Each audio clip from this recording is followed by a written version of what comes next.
back your homes, or restore your dead to life. But perhaps I can give you justice in the name of our king.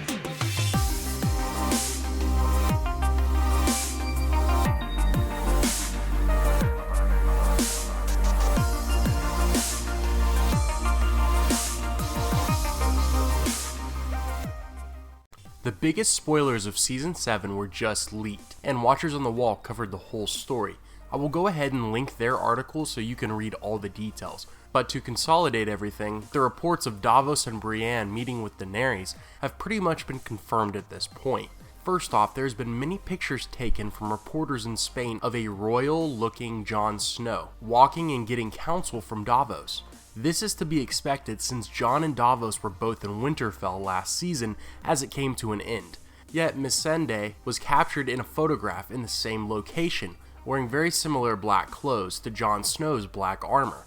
This is damning evidence of the possible meeting between Queen Daenerys and King Jon Snow in Season 7. But to put the nail in the coffin, here is another photo taken from El Corrillo of Jon Snow and Davos gathered at a stone ledge, most speculated to be Dragonstone, with two Dothraki warriors standing guard above them.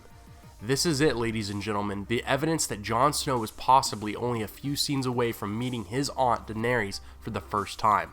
There is plenty more pictures and reports in the link below, and when in your own time I would recommend checking it out.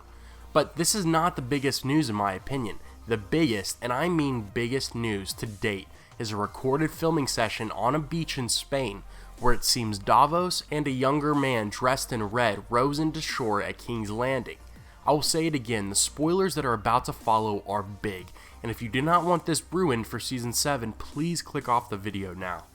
The full scene is over 5 minutes long, and it comes from a YouTuber called Street Tanger. I implore you to watch the full thing. So when looking at it, we can see two gold cloaks approaching Davos, and the young man, most likely asking what their business is.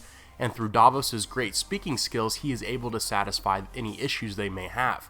They turn away only to see Tyrion, a very public figure, walking back to the boat. They turn around, go back to the three men, only to be knocked down by the younger man in red, with what looks like a warhammer. But what is so special about a warhammer?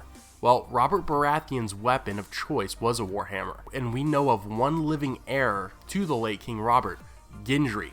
Joe Dempsey, the actor who plays Gendry, has been spotted and reported working with Game of Thrones this upcoming season, and many people believe it is him that reunited with Davos and is carrying a warhammer like his father once did.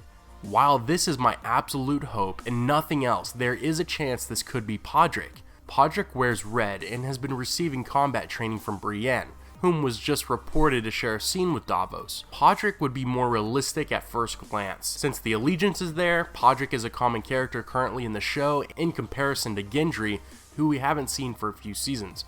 The only hard evidence for Gendry I see is the Warhammer, the weapon that Robert primarily wielded, and it would make sense that his bastard son would choose it as his weapon as well. In the books, it was said that Eddard Stark tried picking up Robert's Warhammer once, and he couldn't even lift it. Maybe Podrick wouldn't be able to either. Let me know in the comments. Thanks to Watchers on the Wall, El Corrillo, Street Tanger, and any other sources in the original article for keeping the fans up to date on the show. Have a great day everyone, and I will see you tomorrow.